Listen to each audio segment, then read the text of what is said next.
자, 하나님 말씀은 사도행전 17장의 말씀. 자, 사도행전 16장은 이제 빌립보 지역 복음화의 현장에 있었던 이야기들이 기록되어 있고, 자, 오늘 사도행전 17장 데살로니가 현장에서 있었던 자, 일들 기록해 놓고 있는데요.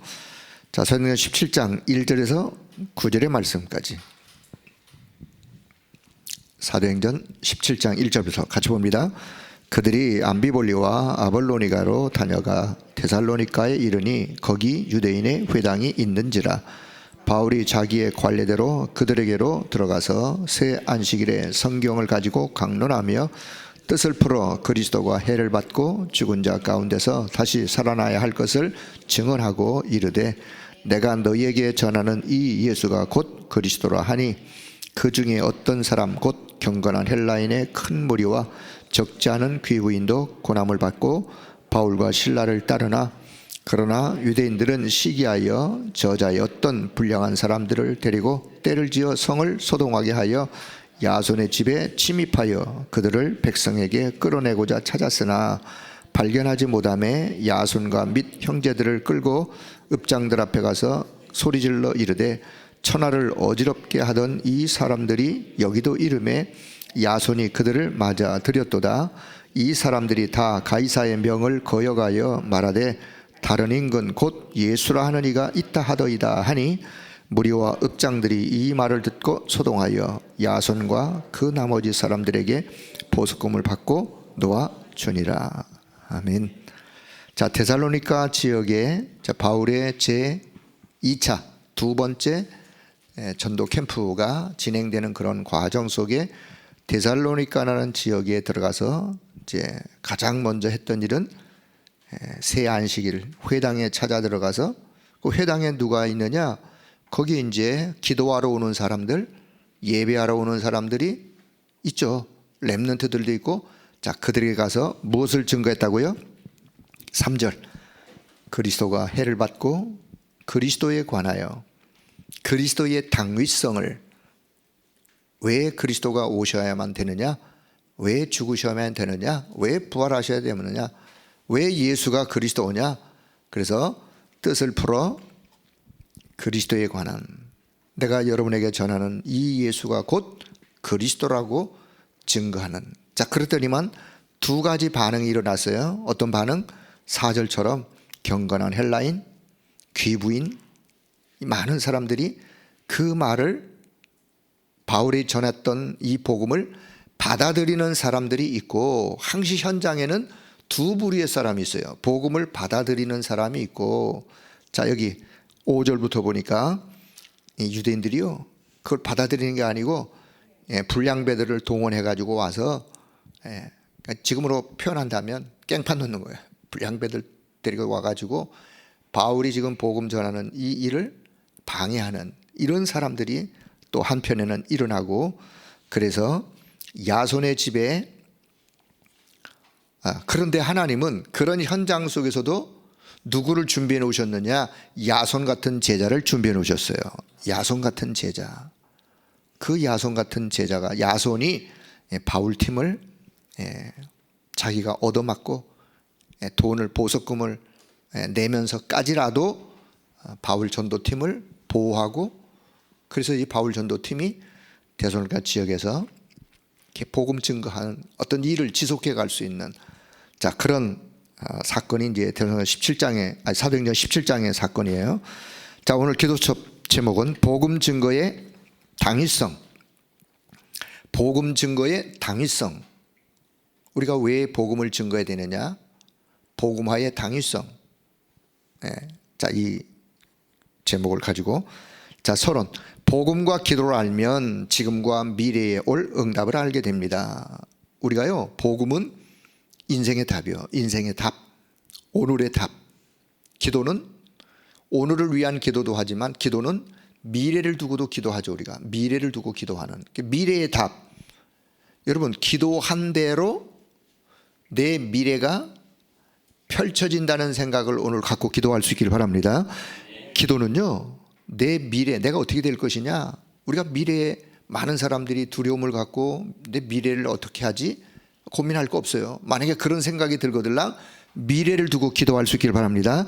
미래를 두고 기도하면 결국은 하나님이 기도한 대로 내 미래를 펼쳐가시는 거예요. 오늘의 답 복음 붙잡고, 미래의 답 기도의 비밀 가다가 보면 하나님은 하나님이 원하시는, 내가 기도하면서 하나님이 원하는 방향으로 내 인생을 이렇게 이끌어 가시는 거예요. 그래서요, 우리가 복음과 기도를 진짜로 한다. 그 어마어마한 거예요. 이건 어마어마한 거예요. 가치로 환산할 수 없는. 전도는 어디서 나오느냐? 복음과 기도 속에서 나오는 거예요. 전도는 복음과 기도가 되어지고 하나님이 원하시는 것으로 준비가 되어지면, 이 축복을 내가 나눠줘야 되겠다. 당연한 거 아니겠어요? 당위성. 자, 그래서 바로 거기에는 그리스도가 어떤 분인지를 잘 알아야, 복음의 핵심 그리스도, 기도의 비밀, 기도의 누림 그리스도, 그리스도를 바르게 알아야 우리가 전달할 수 있는. 그래서 예수는 길이요 진리요 생명 되신 그리스도. 자, 그래서 그리스도가 어떤 분이냐? 우리가 메시지 많이 들었던 것처럼 영세전에 오셔서 이 말보다 영세전에 계시고, 영세전에 오신 게 아니라 영세전에 계셨어요. 영세전에 계신 그리스도가 성육신하여 오셨어요. 성육신하여 오신 그리스도가 십자가에 죽으시고 부활하셨어요. 그리고 다시 재림의 주님으로 오실 것을 약속하셨어요. 그리고 심판주로 계신 그리스도. 이렇게만 이해하지 말고 나에게 한번 적용을 해보세요. 나에게 이렇게 적용해야 더 그리스도가 이런 그리스도구나. 영세전에 계신 그리스도가 저와 여러분의 창세전에 나의 구원을 계획하셨어요. 저와 여러분의 구원 계획을 언제 하셨다고요? 창세전에. 그 말씀이 어디 있죠? 그 말씀이 창세전에 우리를 구원을 계획하시고 우리를 선택하셨다. 어딘? 그래, 에베소서 1장 3, 4절 한번 읽어보시면, 창세전에 저와 여러분의 구원을 계획하셨어요. 그러다가 그리스도가 성육신하여 이 땅에 오셨어요. 뭐 하러 오셨어요? 나를 구원하러 오셨어요. 그래서 십자가에서 나의 구원을 이루셨어요. 그리고 그분이 부활하셨어요. 지금 내 안에 그분이 살아계세요. 부활하신 그리스도가 지금 내 안에 살아가셔요. 그분이 다시 재림의 주님으로 오시기 때문에 우리의 미래, 내 미래의 모든 문제도 다시 오실 주님으로 인하여 나의 모든 미래 문제도 고민하고 걱정할 일이 없는 거예요. 왜?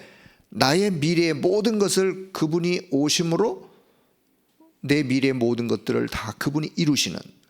자, 심판주 그리스도, 심판주 그리스도로 인하여 우리가 두려운 게 아니라 심판주 그리스도로 인하여 우리는 영원한 영생으로 이미 보장된 길로 가는 거예요. 심판주 그리스도로 인해서.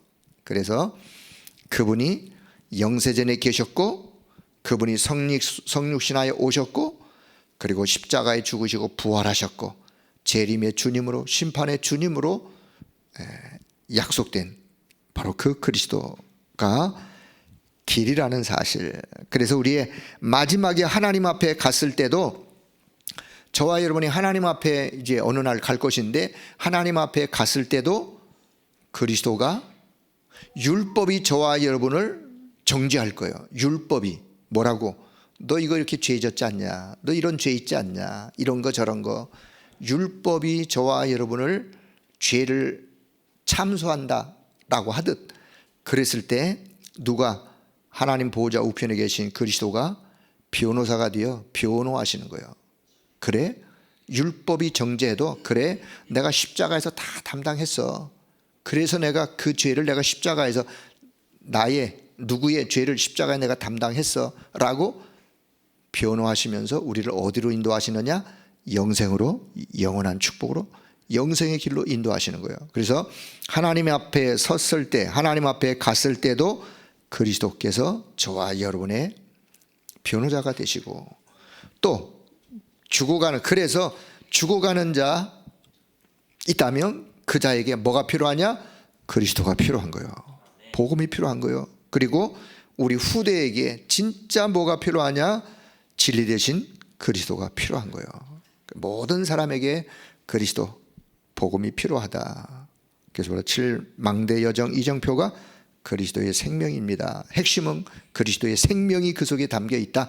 자, 그래서 우리가 기도하는 것이죠. 자, 첫째, 당위성. 무슨 당위성? 복음 증거의 당위성. 왜 우리가 복음을 증거해야 되느냐? 복음 증거의 당위성을 알아야 복음을 증거할 수밖에 없는. 자, 복음 증거의 당위성을 가지려면 먼저 동기를 바꾸셔야 돼요. 동기가 없어야 돼요. 자, 제가 옛날에 어떤 동기, 개척을 하니까 복음을 증거하는데 어떤 동기? 그래, 요 사람 복음 받으면 교회 오고 있거니 교회에 오도록, 요 동기를 가지고 전도도 했었어요. 그러다 제가 어느 날 이 동기가 어디서 깨졌느냐? 병원 전도. 제가 개척했던 그 지역하고 병원, 그 세브란스 병원하고 가까워요. 예, 거기 가서 환자들에게, 이 병원 전도요 전략이 있어요. 어떤 전략? 세브란스 병원에 가면 아마 옛날 7층인지 잘 기억은 안 나는데 거기 가면 기도실이 있어요.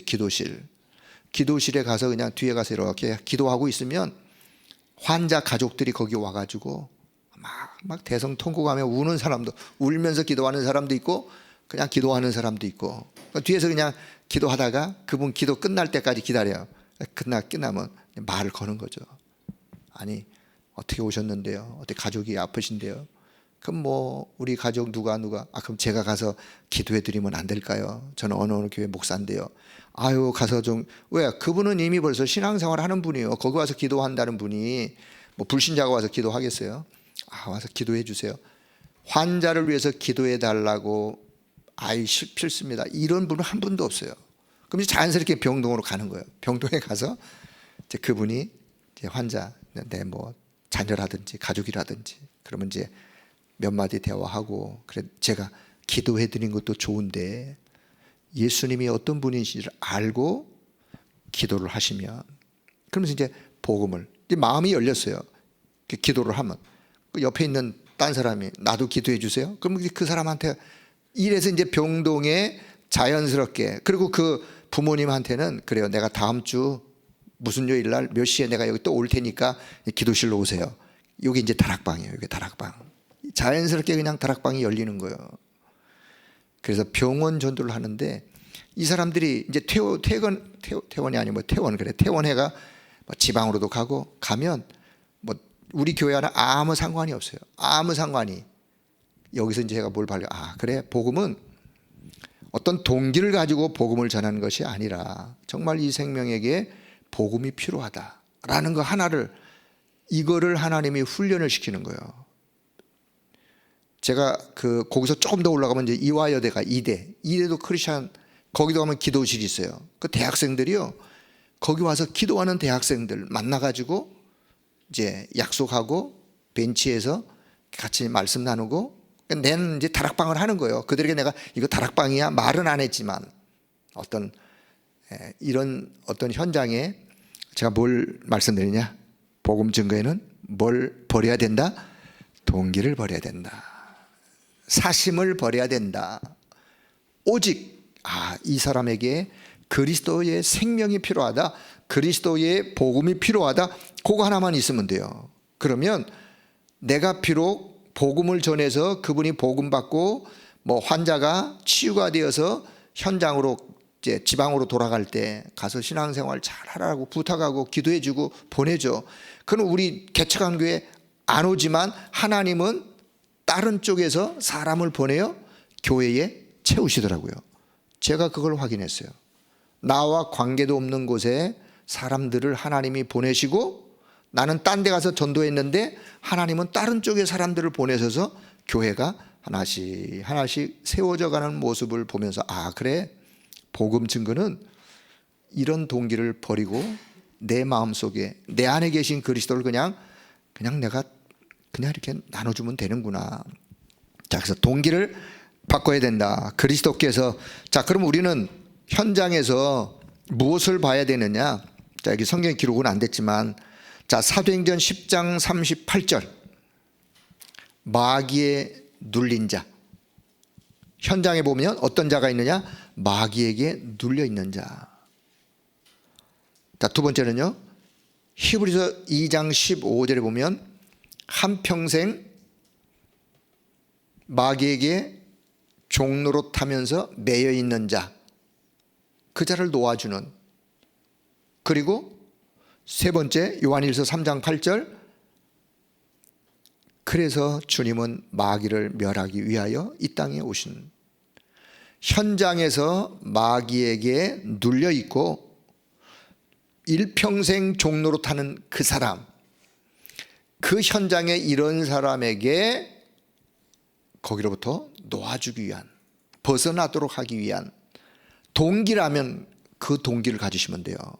다른 동기가 아니라 현장에서 지금도 마귀에게 눌려, 마귀에게 잡혀, 마귀의 종노릇하고 있는, 이분에게 내가 그리스도를 전달해서 벗어나도록 도와줘야 되겠구나. 그 동기, 만약에 동기를 갖는다면.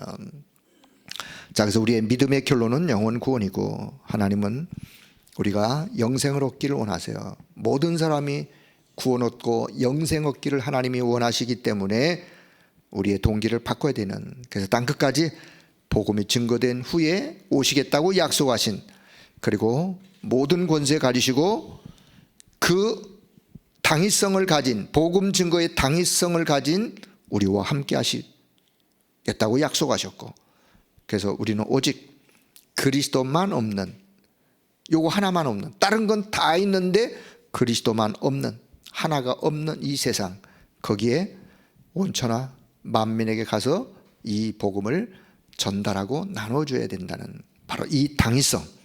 자, 두 번째는, 자, 복음 증거의 필연성과 복음 증거의 절대성. 그러면 하나님이 왜 나를 부르셨느냐? 필연성.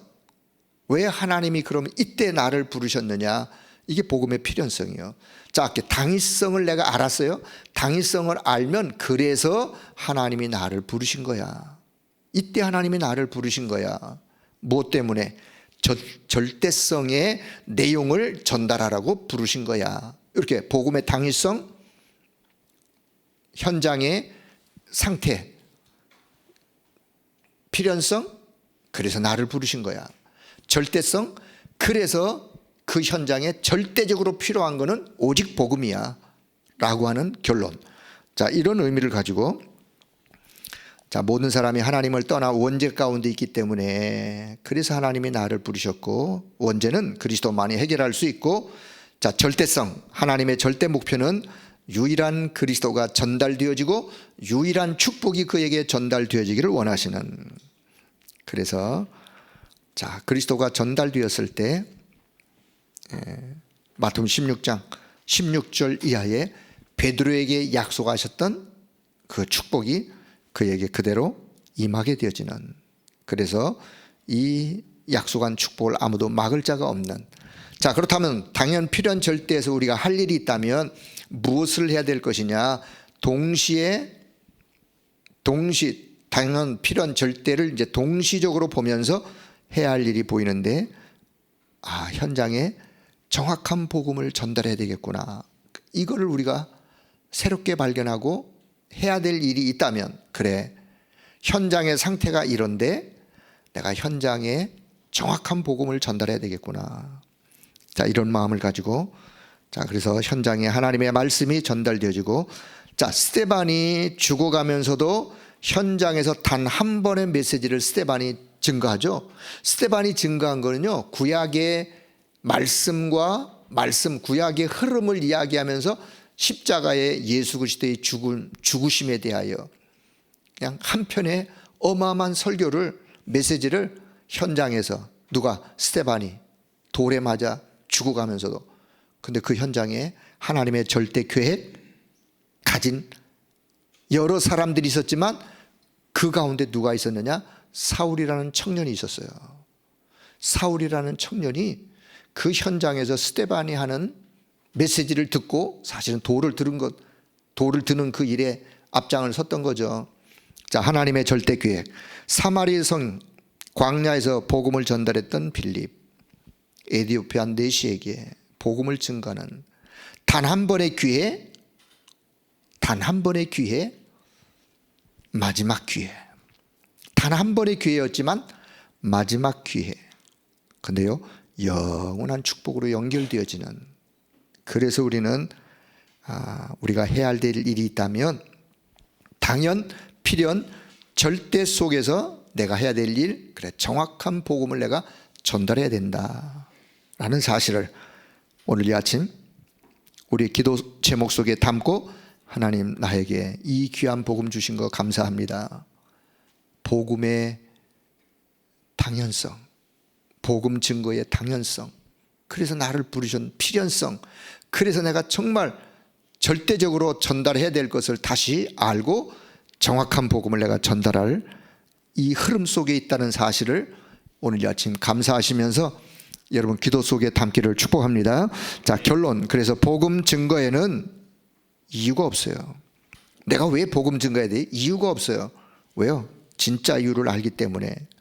그래서 여기 전쟁만 하는 강대국, 노예가 된 약소국, 7번 재앙을 당했던 이스라엘, 7번 이스라엘이 때론 노예로, 포로로, 속국으로, 또 유랑민으로 막 흩었어요. 하나님이.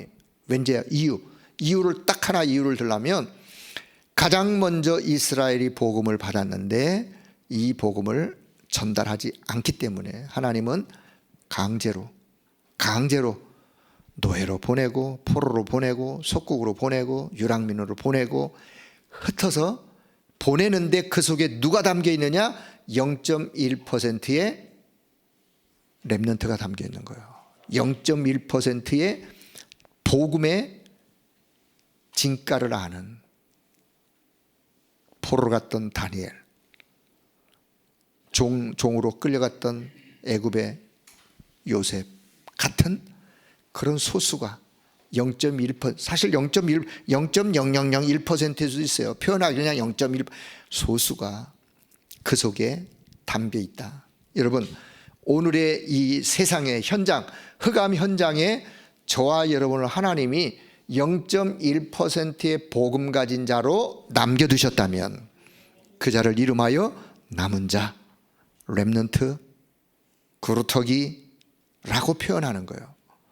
오늘 저와 여러분이 이 축복 속에 있다는 사실을 다시 한번 확신하시고 복음의 증거의 당위성 가지시고 오늘도 순례자의 기도를 기도할 수 있기를 축복합니다. 자, 순례자의 기도 24, 25 영혼의 기도. 자, 저는 빌립보서 1장을 다시 한번 이렇게 보면서, 여러분 빌립보서가 뭔지 아세요? 빌립보서는 바울 사도가 로마 옥에 갇혀 있을 때 편지의 서신을 기록하여 빌립보 지역에 있는 교회와 성도들에게 보낸 서신이 빌립보서예요. 그러면 지금 바울은 지금 어디 있느냐? 감옥 안에 있다니까요. 그러니까 빌립보 교회 사도행전 16장의 첫 만남 속에서부터 지금까지 관계 속에, 오늘 여기 한번 보세요. 빌립보 1장 3절 보니까 내가 너희를 생각할 때마다, 우리가 많은 생각을, 내가 생각할 때마다 기도할 사람이 생각난다. 이미 그건 그 속에 담긴 거예요. 그 가슴 속에. 자, 내가 너희를 생각할 때마다 나의 하나님께 감사하고, 내가 기도할 때마다, 간구할 때마다 너희 무리를 위하여 기쁨으로 항상 간구함은, 그 이유 5절, 너희가 첫날부터 내가 여러분을 만났던 사도행전 16장 빌립보 복음 전도할 때 만났던 그 첫날부터 지금까지 내가 지금 로마 감옥에서 이 어려움을 당하고 있는데도 지금까지, 그거는요 관계예요. 관계. 전도자와 성도와의 관계, 목회자와 성도와의 관계, 또 기도하는 기도 속에 우리의 관계가, 어떤 관계가 첫날부터 이제까지 복음을 위한 일에 참여하고 있기 때문에, 너희가 첫날부터 지금까지 복음을 위한 그 일에 참여하고 있기 때문에 내가 여러분을 생각할 때마다, 내가 여러분을 위하여 기도할 때마다. 자, 그러면 더 참 마음이 좀 찡한 건요, 6절에 보니까 너희가 착한 일을 시작하신 이가 그리스도 예수의 날까지 이루실 것을 우리는 확신한다 하면서 7절을 보세요. 너희가 내 마음에 있으며, 너희가 내 마음에 있으며. 8절, 내가 예수 그리스도의 심장으로 너희를 얼마나 사모하는지 하나님이 내 증인이야. 예수 그리스도의 심장으로 내가 여러분을 사모한다. 뭐 사모라는 그 의미 속에 많은 어떤 의미가 담겨 있죠. 얼마나 바울이 빌립보 성도를 향한 애정을 가지고 있는지, 그리고 그 여러분이 내 마음에 담겨 있다. 나는 여러분을 위하여 기도하고, 또 내가 여러분을 위하여 하나님께 감사하고, 예수 그리스도의 심장. 저는 전 순례자의 기도의 조건을 이렇게 좀 표현하고 싶어요. 순례자의 기도의 조건, 순례자의 기도의 중심. 우리가 중보 기도할 때 내가 누구를 위해서 기도한다, 중보 기도한다, 그분이 내 마음속에 담겨야 내가 진실하게 그분을 위해서 기도할 수 있는 거예요. 그렇지 않습니까? 그분을 위하여 내가 기도한다. 여러분을 자녀를 위해서 기도하는 중심과 이웃집에 누구를 위해서 기도하는 중심과 같을 수 있나요? 다르겠죠. 그런데 진짜 내가 복음의 당위성, 필연성, 절대성을 알고 내가 어느 한 영혼을 위해서 기도한다, 그러면 여러분 마음에 담고 기도할 수 있기를 바랍니다. 내 마음에 담겨야 돼요. 내 마음에 담기고 기도할 때마다 정말 그리스도의 심장으로, 그리스도께서 나를 사랑하셨던 것처럼 그리스도의 심장으로 내가 그를 사랑하고 그를 위해서 기도하는 이 중심, 순례자의 기도의 중심이라는 사실 또 기억하시면서 오늘 이 아침도 정말 기도하는 여러분에게, 또 11월 한 달이 이제 시작되었는데 기도하는 여러분에게 하나님이 예비한 더 큰 응답의 역사가 여러분 가는 여정, 걸음 속에, 순례자의 여정 속에 응답으로, 열매로 맺어지기를 주의 이름으로 축복합니다. 자, 언약 기도 한번 보시죠. 자, 이 기도는 같이 했으면 좋겠다는 생각. 자, 같이 기도합니다. 하나님, 이 시간에 하나님의 역사하시는 가장 중요한 언약을 붙잡게 해 주옵소서. 지금 이 시간에 역사하시는 하나님의 놀라운 은혜가 교회마다 일어나게 해 주옵소서. 우리 성도님들의 모든 현장에 하나님의 나라가 임하게 해 주옵시며 보좌의 능력이 나타나게 해 주옵소서. 우리의 모든 문제는 축복으로, 우리의 모든 어려움은 하나님의 능력으로, 우리의 근심과 염려는 전부 하나님께 영광, 찬송이 되게 해 주옵소서. 예수 그리스도의 이름으로 기도합니다. 아멘. 하나님 감사합니다. 오늘 이 아침에도 말씀을 주시고 또 말씀 붙잡고 기도할 수 있도록 은혜 주심을 감사합니다. 순례자의 기도, 순례자의 여정, 하나님이 바울 속에, 가슴 속에, 그 중심 속에 담겨있는 그 중심, 그 마음을 우리 마음에 품고 우리도 순례자의 기도 여정을 잘 갈 수 있도록 은혜를 덧입혀 주옵소서. 11월 한 달의 모든 일들을 주의 손에 의탁하오니 성령께서 교회와 우리 모든 성도들에게 역사하셔서 하나님이 가장 원하는 하나님의 뜻이 마음껏 이루어지는 귀한 한 달 되게 하여 주옵소서. 우리 주 예수 그리스도의 이름으로 기도하옵나이다. 아멘.